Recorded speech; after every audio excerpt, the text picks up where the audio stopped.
Welcome back, students. So now we will see the pedigree analysis and its symbol, and இதுல வந்து actually என்னென்ன further நம்ம add ஆக போகுதுன்றதை நம்ம பார்க்கலாம். And how we can by using pedigree analysisனால நமக்கு என்ன benefit, pedigree analysis எதுக்காக importance, and இது மூலமா நம்ம என்ன தெரிஞ்சுக்கலாம் அப்படின்னு பார்த்தீங்கன்னா, pedigree analysis மூலமா we can predict the genetic disorder. So அதாவது ஒரு ஜென்ரேஷன் வந்து இந்த ஜென்ரேஷன்ல இருக்கு அப்படின்னா அடுத்த ஜென்ரேஷன்ல வரதுக்கான பாசிபிலிட்டிஸ் இருக்கா இல்லையா அப்படின்றதையும் நம்மளால pedigree analysisல கண்டுபிடிக்க முடியும். And first we will see what is pedigree analysis. So pedigree is a family tree. So far we have explained that, and drawn with a standard genetic symbols. So இதுக்கு வந்து நம்ம use பண்றது என்ன அப்படின்னு பாத்தீங்கன்னா, we use some certain symbols. அதாவது மேலுக்கு வந்து ஸ்கொயரும் ஃபீமேலுக்கு வந்து சர்க்கிள் அப்படின்றத நம்ம யூஸ் பண்ணிட்டு இருக்கோம். Showing the inheritance pathway for a specific phenotypic characters. சில ஸ்பெசிபிக் ஃபீனோடைபிக் அப்படின்னா நம்ம என்ன சொல்றோம்னா, பிசிக்கலா பார்க்கக்கூடிய கேரக்டர்ஸ் வந்து நமக்கு இன்ஹெரிட் ஆகிறத நம்ம இது மூலமா தெரிஞ்சுக்கலாம் அப்படின்னு சொல்லியிருக்காங்க. ஸோ பாத்தீங்கன்னா, ஃபார் எக்ஸாம்பிள் அந்த பர்சனோட ஹைட்டா இருக்கலாம், அந்த பர்சனோட கலரா இருக்கலாம், அவங்களோட இப்ப கலர் பிளைண்ட் அப்படின்றது நமக்கு எப்போ தெரிஞ்சா ஜீன் மூலமா நமக்கு தெரியாது. பட் வி கேன் ப்ரிடிக்ட் ஒரு பர்சனுக்கு இருக்கு அப்படின்னா அது வர்றதுக்கான வாய்ப்பு வந்து அது அடுத்த ஜென்ரேஷனுக்கு போகிறதுக்கான வாய்ப்பு இருக்கா இல்லையன்றதை we can predict that. So pedigree analysis is a study of traits as they have appeared in a given family line for several past generations. So நிறைய past generationsல இருந்து நம்ம என்ன பண்றோம் அப்படின்னு பாத்தீங்கன்னா, pedigree analysis அப்படின்றத கொண்டு வந்து we can predict the future also. We can tell the அந்த family tree அப்படின்றது அடுத்து எப்படி வந்து போகலாம் அப்படின்றதையும் நம்மளால pedigree analysis மூலமா சொல்ல முடியும்னு சொல்லலாம். And this is the symbols for pedigree analysis. உங்களோட நம்ம டெக்ஸ்ட் புக்ஸ்ல கொஞ்சம் கம்மியா இருந்தது. So I just get it from net source. You can see here. So the square shape எதுக்காகன்னு பாத்தீங்கன்னா, it's for male, and circle வந்து it represents a female. So ஸ்கொயருக்கும் and சர்க்கிளுக்கும் இடையில வந்து ஒரு சிங்கிள் லைன் இருந்தது அப்படின்னு பாத்தீங்கன்னா, that is called mating. That is they get married அப்படின்னு நம்ம சொல்லலாம். ஸோ ஸ்கொயருக்கும் அண்ட் தென் சர்க்கிளுக்கும் இடையில இன் பிட்வீன்ல ஒரு லைன் வந்து அண்ட் ரெண்டு இது கிளீவ் ஆகுது அப்படின்னு பாத்தீங்கன்னா, ஆஃப்டர் மேரேஜ்க்கு அப்புறம் அவங்களுக்கு சில்ட்ரன்ஸ் அப்படின்றது பிறக்கிறாங்கன்றத அவங்களோட சில்ட்ரன்ஸ் கீழே இருக்கக்கூடிய அந்த சர்க்கிள் ஸ்கொயர் பாத்தீங்கன்னா, அந்த சில்ட்ரன்ஸோட அந்த லைன் வந்து யாரோட போயிருக்கணும் அப்படின்னு பாத்தீங்கன்னா, அந்த அந்த லைன் வந்து பேரண்ட்ஸோட போய் ஜாயிண்ட் ஆகணும். ஓகே, சி ஹியர் கீழே இருக்கிற இந்த ஸ்கொயர் பாத்தீங்கன்னா அதோட லைன் பேரண்ட்ஸோட ஜாயிண்ட் ஆகுது, பேரண்ட்ஸோட இன்பிட்வீன் லைன்ஸ்ல ஜாயின் ஆகுது. அதே மாதிரி இங்க இருக்கக்கூடிய சர்க்கிள்ஸ் நீங்க எடுத்துக்கிட்டாலுமே அதோட லைன் வந்து இந்த இடத்துல சென்டர்ல ஜாயிண்ட் ஆகுது. சி இது அப்போ இவங்க வந்து பேரண்ட்ஸ், இது வந்து அவங்களோட குழந்தைங்க, ஆஃப் ஸ்பிரிங்ஸ் அப்படின்னு நம்ம சொல்லலாம். And parents and children, so இதை வந்து என்ன சொல்லியிருக்காங்க அப்படின்னு பாத்தீங்கன்னா, parents and children one boy one girl. என்ன நம்ம சொல்லியிருக்கிறோம், ஸ்கொயர் அப்படின்றது என்னன்னா இட்ஸ் அ மேல் அண்ட் சர்க்கிள்ன்றது female. So one boy one girl in order of birth. In ஆர்டர்னா அப்போ ஃபர்ஸ்ட் இவங்க தான் ஃபர்ஸ்ட் குழந்தை பாய் அண்ட் செகண்ட் பாத்தீங்கன்னா ஃபீமேல். ஓகே, அண்ட் அதுவே ஒரு பேரண்ட்ஸ் கிட்ட இருந்து இந்த மாதிரி லைன் இப்படி ஒரு டிஃப்ரெண்ட் ரெண்டு லைன் இப்படி பிரியறதுக்கு பதிலா லைக் ஒரே இதுல வந்து சிங்கிள் இப்படி, அதாவது இதுக்கு மேல வந்து பேரண்ட்ஸ் இருக்காங்கன்னு இமேஜின் பண்ணுங்க. ஓகே, ஸோ இதுக்கு மேல பேரண்ட்ஸ் இருக்காங்க, இந்த மாதிரி இப்படி பிரிஞ்சுதுன்னா தட் இஸ் கால்டு டைசைகோட்டிக் ட்வின்ஸ். இந்த மாதிரி கண்டிஷன்ல இருந்ததுன்னா, அதாவது ரெண்டு இது தனித்தனியா பிரியாம இப்படி இருந்ததுன்னா தட் இஸ் கால்ட் டைசைகோட்டிக் ட்வின்ஸ். ஒரு அதுலயே வந்து டைசைகோட்டிக் ட்வின்ஸ்ல வரும்போது பாத்தீங்கன்னா யூ கேன் see here ரெண்டு டைசைகோட் அப்படின்னா ரெண்டு ஜைகோட். ஏன்னா டைசைகோட்டிக் ட்வின்ஸ்னா என்ன நம்ம பார்த்திருக்கோம், மோனோசைகோட்டிக் ட்வின்ஸ்னா என்னன்றதையும் நம்ம பார்த்திருக்கோம். ஓகே, ஸோ டைசைகோட்டிக் ட்வின்ஸ் பாத்தீங்கன்னா ரெண்டு ஜைகோட் இருக்கும், ரெண்டு ஜைகோட்டும் வேற வேற இருக்கும். அண்ட் அதுலயும் பாத்தீங்கன்னா டைசைகோட் ட்வின்ஸ்ல ரெண்டு எக் இருக்கும். ஸோ ரெண்டு எக்கை வந்து ஃபியூஸ் பண்றது two different types of two different sperm. ஒரே ஸ்பெர்ம் கிடையாது, ரெண்டு வேற வேற ஸ்பெர்ம், ரெண்டு வேற வேற எக்கை ஃபியூஸ் பண்ணதுல இருந்து வர்ற குழந்தைங்க தான் டைசைகோட்டிக் ட்வின்ஸ். ஸோ இந்த மாதிரி தான் டைசைகோட்டிக் ட்வின்ஸ். அண்ட் அதுவே வந்து பாத்தீங்கன்னா இதுல வந்து இதே இதுல இடையில வந்து ஒரு லைன் போட்டிருக்குன்னு இமேஜின் பண்ணுங்க. அந்த லைன் தான் இது. see this condition. இந்த லைன் வந்து லைனோட மீனிங் என்ன அப்படின்னு பாத்தீங்கன்னா, அவங்க வந்து ஒரே இது வந்து பிரியறவங்க, that is called monozygotic twins. Monozygotic twins பார்த்தீங்கன்னா இப்போ டைசைகோட்டிக் ட்வின்ஸ்ல பார்த்தீங்கன்னா இதுல வந்து ஒரு மேல் அண்ட் ஒன் ஃபீமேல் இருக்கு. மோனோசைகோட்டிக் ட்வின்ஸ்ல பார்த்தாலும் ஒரு மேல் அண்ட் ஒன் ஃபீமேல் இருக்கு. அண்ட் ஈவன் தென் செக்ஸ் அன்ஸ்பெசிஃபைடுக்கு இப்படி சிம்பிள் கொடுப்பாங்க, இல்லைன்னா கொஸ்டின் மார்க்ஸும் கொடுப்பாங்க. ஸோ ரெண்டுத்துமே டிஃபர் இருக்கு, ரெண்டுத்துமே வந்து இருக்கு. அதனால to not get confusion with this. இதே மோனோசைகோட்டிக் ட்வின்ஸ்ல இந்த மாதிரியான கேரக்டர்ஸும் வரும். See here இந்த மாதிரி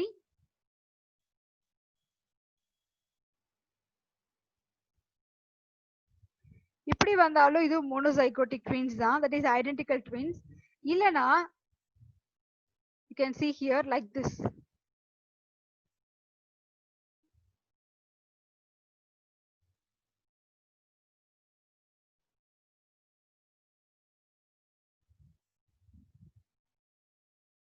So இது வந்து பாத்தீங்கன்னா identical twins, that is a male. இப்போ இதுல வந்து இந்த மோனோசைகோட்டிக் ட்வின்ஸ்ல வந்து ஒரு மேல் அண்ட் ஒன் ஃபீமேல் தான் கொடுத்துருக்காங்க, ஒன் மேல் child and female child. But நான் கொடுத்துருக்க ரெண்டு கண்டிஷன்ல பார்த்தீங்கன்னா இது வந்து ஐடென்டிக்கல் ட்வின்ஸ் ஃபீமேல், ரெண்டு பேருமே ஃபீமேல். இது ஐடென்டிக்கல் ட்வின்ஸ் ரெண்டுமே வந்து மேல். ஓகே, ஸோ அதனால தான் இது ஆக்சுவலி கொஞ்சம் உங்களுக்கு புரியணும் அப்படின்றதுக்காக தான் கொடுத்துருக்குறேன்.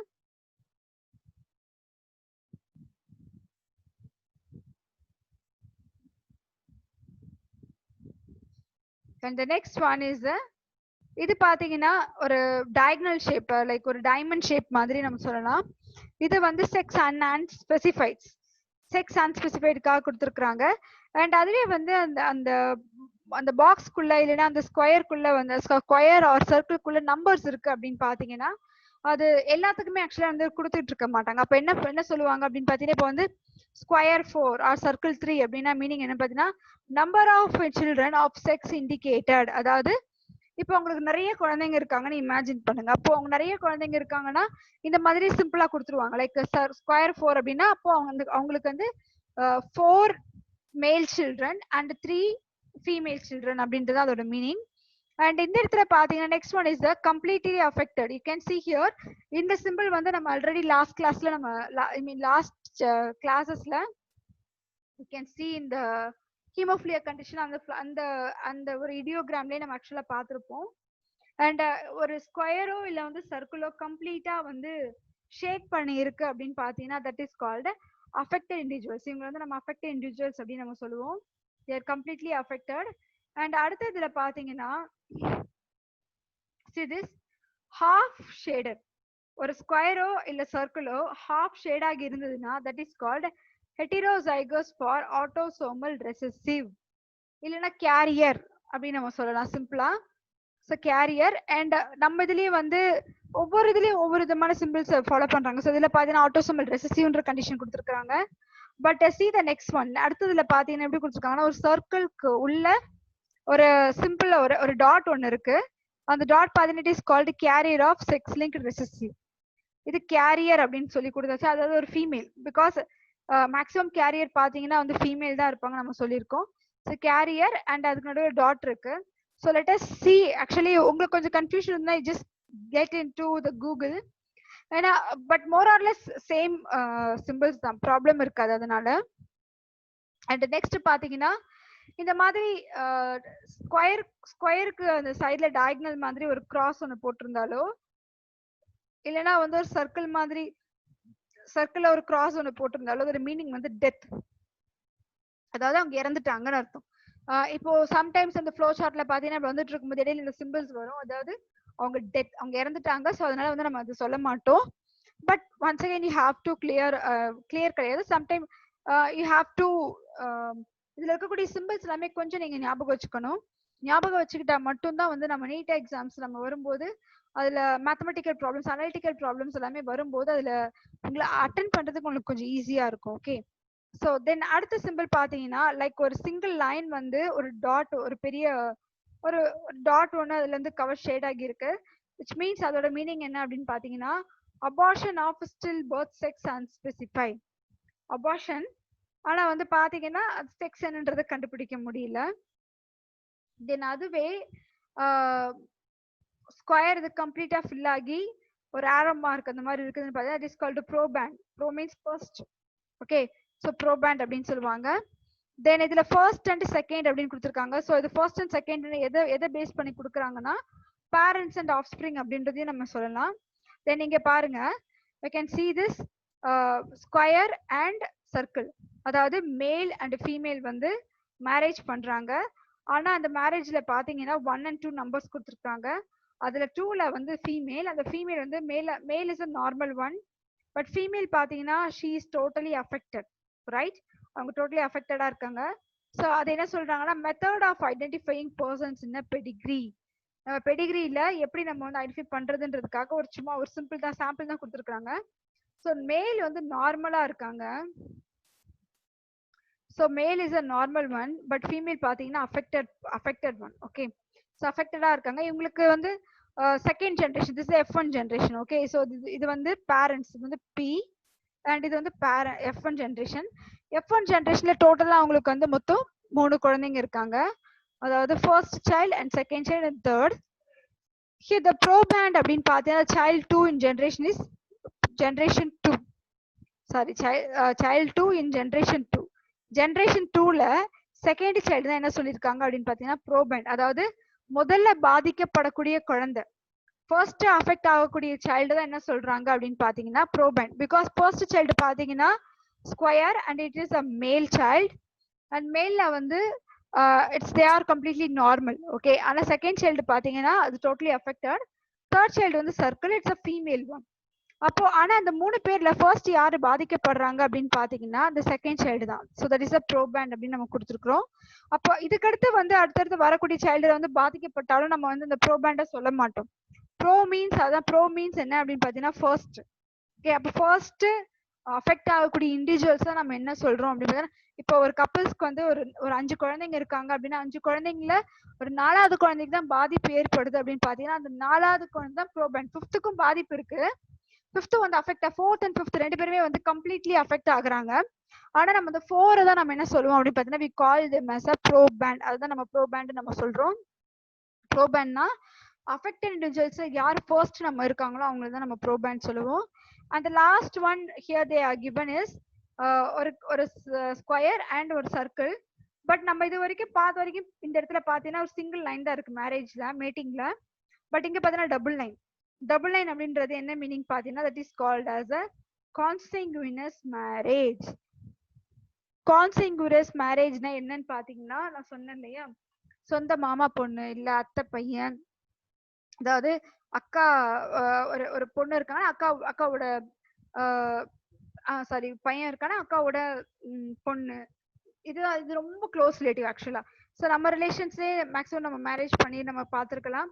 அதாவது கொஞ்சம் தூரத்தை சொந்தமா அப்படின்னு பண்ணுவாங்க, அது கூட ஓரளவுக்கு ப்ராப்ளம் இருக்காது. பட் இந்த ரொம்ப க்ளோஸ் ரிலேட்டிவா வந்து மேரேஜ் பண்ணும்போது என்ன ஆகும் அப்படின்னு பாத்தீங்கன்னா it causes many genetic disorder. சிம்பிளா சொல்லணும் அப்படின்னு பாத்தீங்கன்னா இப்போ நம்ம குயின் விக்டோரியா நம்ம பார்த்திருந்தோம் இல்லையா, ஹீமோஃபிலியா கேஸ்ல குயின் விக்டோரியா எக்ஸாம்பிளா நம்ம பார்த்திருந்தோம். அவங்க வந்து அந்த ஒரு அந்த அந்த ruling kingdom like they must be ரொம்ப அவங்க எப்படிப்பட்டதா இருக்கணும் அப்படின்னா அவங்களோட ராஜ்யம் எல்லாமே வந்து அவங்களோட சொந்தத்துக்குள்ளேயே அவங்களே வந்து பார்க்கணும்னு நினைக்கிறாங்க. அவங்களே பார்க்கணும் அப்படின்னா அப்போ மத்த வேறொரு பர்சனை இல்லைன்னா வேறொருத்தவங்களை மேரேஜ் பண்ணும்போது என்ன ஆகும் அப்படின்னா கண்டிப்பா அது வந்து அவங்களோட கைக்கு அது போகிறதுக்கான சான்சஸ் இருக்கு. ஸோ அந்த ஒரு கண்டிஷன்லாம் யோசிக்கிறாங்க. ஸோ அதனால என்ன பண்றாங்க அப்படின்னு பாத்தீங்கன்னா ரொம்ப க்ளோஸ் ரிலேட்டிவ்குள்ளேயே வந்து மேரேஜ் பண்ணிக்கிறாங்க. அப்படி மேரேஜ் பண்ணும்போது வந்த ஒண்ணுதான் ஹீமோஃபிலியா அப்படின்னு நம்ம சொல்லியிருக்கோம். And we will see the textbook. நம்ம டெக்ஸ்ட் புக்ஸ்ல என்ன கொடுத்துருக்காங்கன்றத நம்ம பார்க்கலாம். So here you can see the colorful ideogram. So அதில் வந்து டிஃப்ரென்ஷியேட் பண்ணி கொடுத்துருக்காங்க. இங்க பாத்தீங்கன்னா சிம்பிள்ஸ் அண்ட் அதோட எக்ஸ்பிளனேஷன். ஃபர்ஸ்ட் சிம்பிளா கொடுத்துருக்காங்க like male, square is the male and female and they are mating. So mating அப்படின்றது கொடுத்துருக்காங்க, marriage which means marriage. And டாப்ல இருக்கிறது வந்து பேரண்ட்ஸ், கீழே இருக்க வந்து children. So parents and children it is 1:1 நம்ம பார்த்ததுதான். இது டைசைகோட்டிக் ட்வின்ஸ் நம்ம சொல்லியிருந்தோம், இது monozygotic twins and specific and specified. So numbers நம்ம ஆல்ரெடி பார்த்தது. அண்ட் ஷேட் பாத்தீங்கன்னா so completely shade means affected individuals. இதுல வந்து சிம்பிள்ஸ் ஆக்சுவலி வந்து மேக்ஸிமம் பெடிகிரி நம்ம சொல்லும்போது 2 விதமான சிம்பிள்ஸ் யூஸ் பண்ணுவோம். ஸோ ஒன்னு பாத்தீங்கன்னா ஒரு சர்க்கிள் மாதிரி சின்னதா போட்டுட்டு மேல ஆரோ மார்க் இருக்கும். அதாவது அதோட மீனிங் என்னன்னா மேல்னு அர்த்தம்.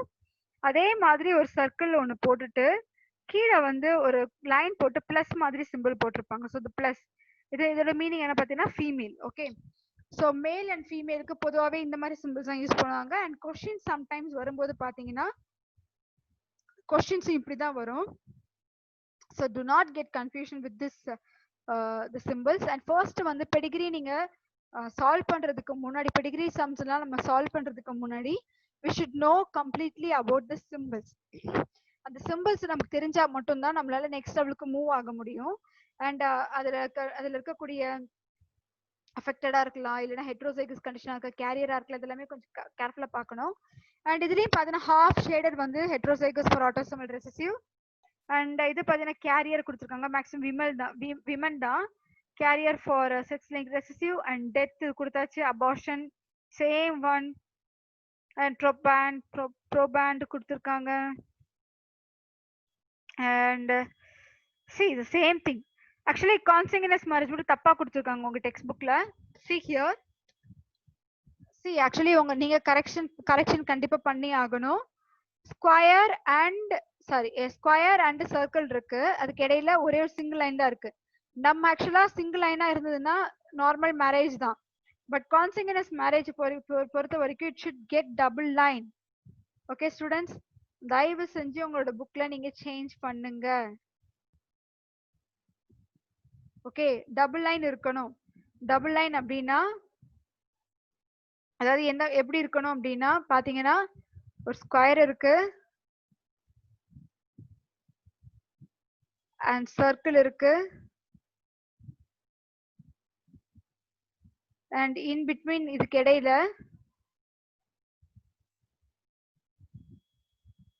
இந்த மாதிரி டபுள் லைன் இருக்கணும். ஓகே, இந்த மாதிரி டபுள் லைன் கண்டிப்பா இருக்கணும். இதுதான் கான்சங்கினஸ் மேரேஜ். புக்ல தப்பா கொடுத்துருக்காங்க students, please correct that mistake. அதை கண்டிப்பா கரெக்ட் பண்ணுங்க. ஏன்னா அந்த கரெக்ஷன் நீங்க பண்ணலைன்னா ஃபியூச்சர்லயும் அந்த புக்கை வச்சு நீங்க யூஸ் பண்ணி ஸ்டடி பண்ணும்போது sure you will make that mistake. So make sure அந்த மிஸ்டேக்ஸ் நீங்க பண்ணாதீங்க. Okay, so once again I'm telling, please correct that mistake students. Now we are going to see about the genetic disorder. So genetic disorder nale meaning enna padha, it's not a genetic disease. Disease means disease, there is a difference between disease and disorder. Idu already na sollirukken. Disease can be curable but disorder may not. Disorder அது ஒரு குறைபாடை நம்ம நிவர்த்தி ஆக்க முடியாது. ஆனா disease ஒரு நோயை நம்மளால கியூர் பண்ண முடியும். ஓகே, அதை நான் கம்ப்ளீட்டா கியூர் பண்ணலாம், 100% கியூர் பண்ணலாம் நான் சொல்ல மாட்டேன். Because there are so many disease out there and நம்ம அதுக்கு இன்னமும் மருந்து கண்டுபிடிக்கல. லைக் எக்ஸாம்பிள் பாத்தீங்கன்னா ஹெச்ஐவி இருக்கு அண்ட் ஈவன் இப்போ கொரோனா வைரஸ் கூட வேக்சினேஷன் தான் போயிட்டு இருக்கு. ஸோ இவ்வளோ இதுக்குமே வந்து நமக்கு மருந்து, ஆனா பட் நம்ம கண்டுபிடிக்கலாம், கண்டிப்பா ஷோரா அதுக்கெல்லாம் கிடைக்கும் நம்ம சொல்லலாம். Genetic disorder as a disease or syndrome. So maximum disease சொல்லக்கூடாது. It's a syndrome that is caused by an abnormality in an individual DNA. அதாவது ஏன் இடத்துல இண்டிவிஜுவல் லைக் டிசீஸ் அப்படின்னு கொடுத்துருக்காங்கன்னு பாத்தீங்கன்னா பிகாஸ் இதுல நிறைய சிண்ட்ரோம்ஸ் எல்லாமே சேர்ந்துதான் வரக்கூடியது. ஏதாவது ஒரு ஜெனடிக் டிசார்டர் நீங்க சொன்னாலுமே கண்டிப்பா அதுக்கு ஒரு சிண்ட்ரோம்ஸ் அப்படின்றது இருக்கும். அதாவது நம்மளோட இண்டிவிஜுவல் டிஎன்ஏல இருக்கக்கூடியது.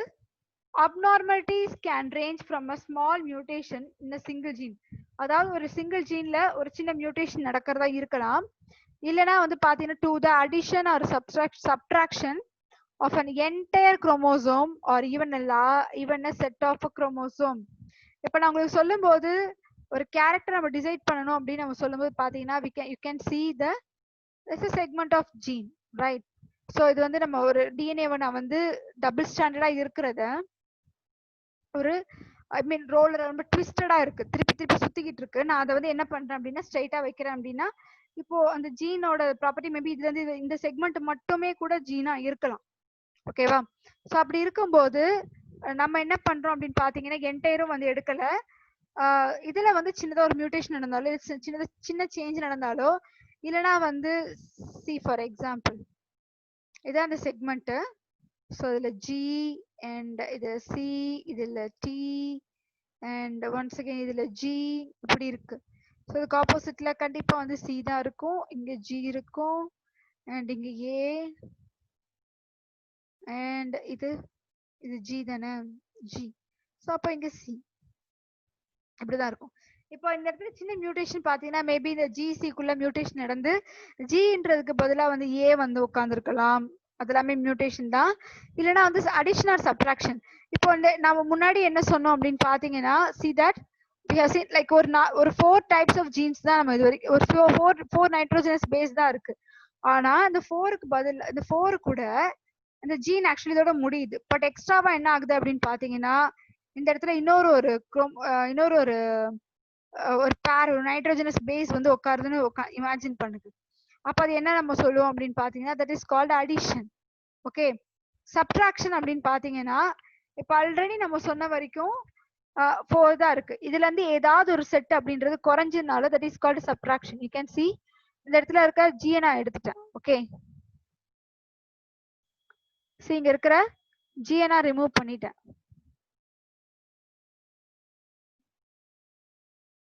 வாட் இஸ் கால்டு சப்ட்ராக்ஷன், குறைஞ்சிருச்சு. இல்லைன்னா என்டையர் குரோமோசோமே மேபி நம்ம we know that குரோமோசோம் அப்படின்னு நம்ம சொல்லும்போது we have like a pair of chromosome, right?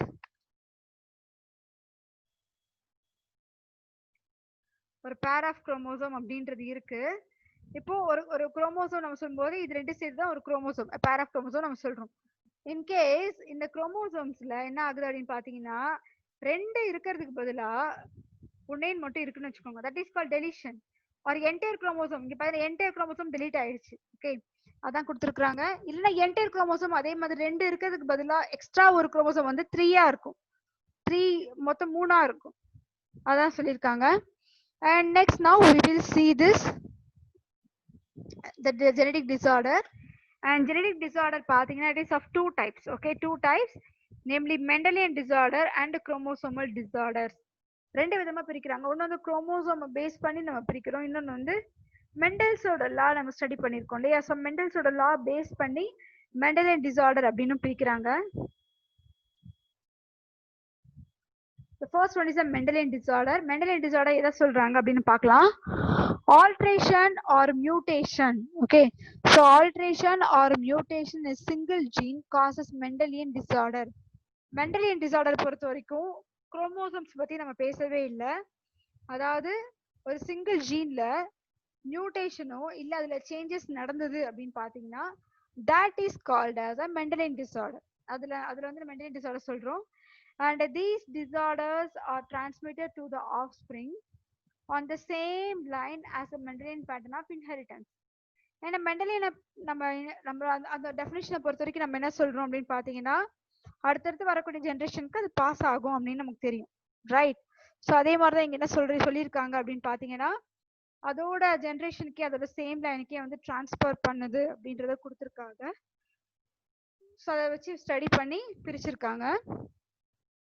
Some examples for Mendelian disorders are பாத்தீங்கன்னா thalassemia, albinism, phenylketonuria, sickle cell anemia, Huntington's chorea, etc. So இது எல்லாமே Mendelian disorderக்கான examples. So these disorders may be dominant or recessive or autosomal or sex-linked. சில நேரத்துல இதோட gene பாத்தீங்கன்னா ஒண்ணு டாமினன்டால வந்திருக்கலாம், இல்லைன்னா ரெசசிவால வந்திருக்கலாம், இல்லைன்னா ஆட்டோசோமால கூட வந்திருக்கலாம். ஆட்டோசோம்னா நம்ம சொல்லியிருக்கோம் இல்லையா. ஸோ ஹியூமன்ஸ் நம்ம சொல்லும்போது we are having like 22 pair of chromosome நம்ம கிட்ட இருக்கு. அந்த 22 pair of chromosome தான் ஆட்டோசோம் நம்ம சொல்லுவோம். அந்த ஆட்டோசோம்ஸ்ல ஏதாவது அது மூலமா வந்திருக்கலாம், இல்லைன்னா செக்ஸ் லிங்க், அதாவது like XX chromosome or XY chromosome, இந்த செக்ஸ் குரோமோசோம்னாலையும் வந்திருக்கலாம் அப்படின்னு சொல்லியிருக்காங்க.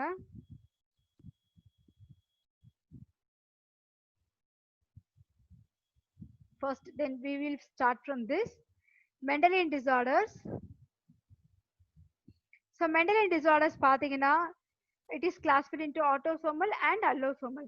So autosome சொல்லும்போது நம்ம சொல்ற 22 autosomes, ஹியூமன்ஸ்ல 22 autosomes, and இதுல பாத்தீங்கன்னா 1 sex chromosome, இல்லைன்னா நம்ம 6 chromosome மட்டும் கூட சொல்லிடலாம். It is a sex chromosome. The இப்போ இந்த இடத்துல வந்து ஆட்டோசோம் அண்ட் அல்லோசோம்ஸ் அப்படின்னு நம்ம சொல்லும்போது ஆட்டோசோம்ஸ் பாத்தீங்கன்னா அதுலயே வந்து ரெண்டு இருக்கு. தட் இஸ் டாமினன்டால வரலாம் இல்ல ரெசசிவால வரலாம். அதே மாதிரி அல்லோசோம்ஸ்ல பாத்தீங்கன்னா டாமினன்டால இல்ல recessive conditionsனால வரலாம்.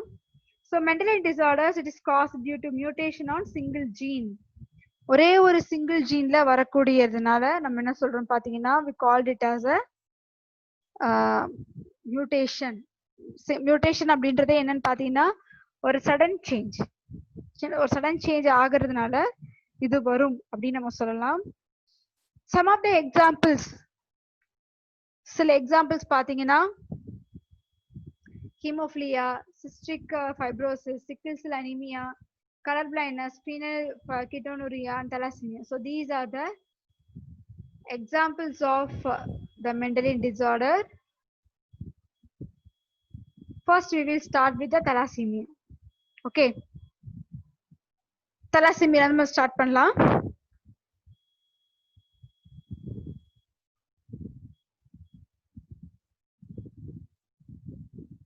So we will finish today thalassemia நம்ம finish பண்ண ட்ரை பண்ணலாம். Thalassemia is an autosomal recessive disorder. Autosomalனா நம்ம 22 ஆட்டோசோம்ஸ்ல வரக்கூடிய ஒரு டிசார்டர்.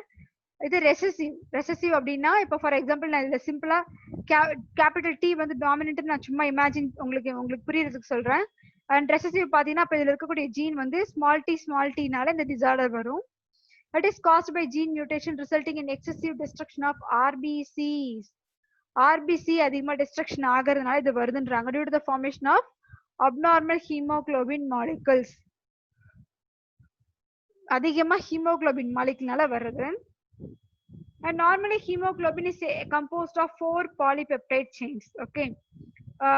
மொத்தம் வந்து 4 இருக்கும். அதுல பாத்தீங்கன்னா 2 alpha and 2 beta globin chains இருக்கும். So hemoglobin நம்ம சொல்லும் போதே அந்த குளோபின்ல 2 alpha and 2 beta இருக்கும். That is the secondary structures. And thalassemia patients பாத்தீங்கன்னா have defects in either the alpha or beta globin. The thalassemia patients பொறுத்த வரைக்கும் அந்த ஆல்பா அண்ட் பீட்டா சொல்லியிருந்தாலே 2 ஆல்பா அண்ட் 2 பீட்டா நம்ம சொன்னோம். அந்த ஆல்பா இல்லைன்னா பீட்டால ஏதாவது ஒரு இதுல டிஃபெக்ட் கண்டிப்பா இருக்கும் தலாசிமியால, causing the production of abnormal haemoglobin.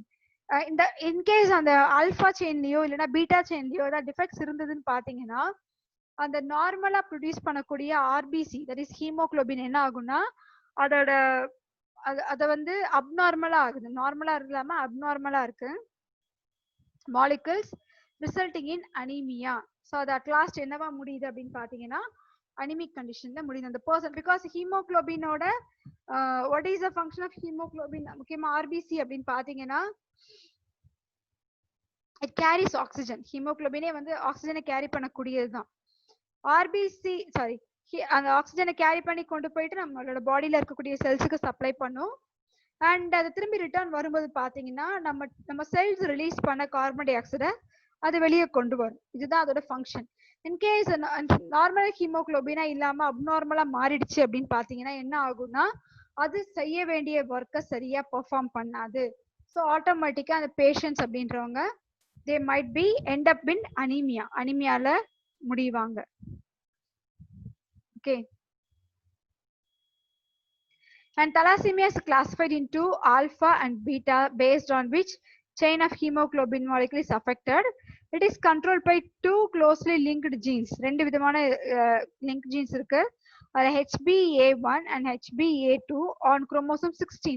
So அதனால ஞாபகம் வச்சுக்கோங்க. கொஸ்டின்ஸ் வந்து கேக்குறது பாத்தீங்கன்னா தலாசீமியா வந்து எந்த குரோமோசோம்ல இருந்து ஆக்சுவலி எந்த குரோமோசோம் அதுக்கு ரெஸ்பான்சிபிளா இருக்குன்ற கொஸ்டின்ஸ் கேட்பாங்க. இல்லைன்னா அதோட குரோமோசோம்ஸோட செட்டப் கேட்பாங்க. இல்லைன்னா வந்து அது டாமினன்ட் ஜீனால வரதா இல்ல ரெசசிவ் ஜீனால வரதா, இந்த மாதிரி கொஸ்டின்ஸை பேஸ் பண்ணி கேட்பாங்க. ரொம்ப ரேரா அதோட சிம்டம்ஸ் அந்த மாதிரிலாம் கேட்பாங்க. ஓகே. ஸோ ஒரு டிசீஸ் படிக்கும்போது ஒரு டிசார்டர்ஸ் அப்படின்றத நீங்க ஸ்டடி பண்ணும்போது அது மென்டலியன் டிசார்டர்ஸா இருக்கலாம் இல்லைன்னா ஜெனடிக் டிசார்டர்ஸா இருக்கலாம். அந்த டிசார்டர்ஸ் பொறுத்த வரைக்கும் 4 விஷயங்கள் தான் நீங்க படிக்கணும். குரோமோசோம் எந்த குரோமோசோம்ல இருக்கு, எதனால அது ஆக்சுவலி வருது, அண்ட் தென் அடுத்தது வந்து அது டாமினண்டா இல்ல ரெசசிவ் ஜீனால வரதா, அந்த லாஸ்ட் ஒன் இஸ் சிம்டம்ஸ். இல்ல அதுல ஏதாவது என்சைம்ஸ் இருந்தா அந்த என்சைம்ஸ் பத்தி கேட்பாங்க. ஓகே. சோ இதுல தான் நீங்க கொஞ்சம் அதிகமா கான்சென்ட்ரேட் பண்ண வேண்டியதா இருக்கும்.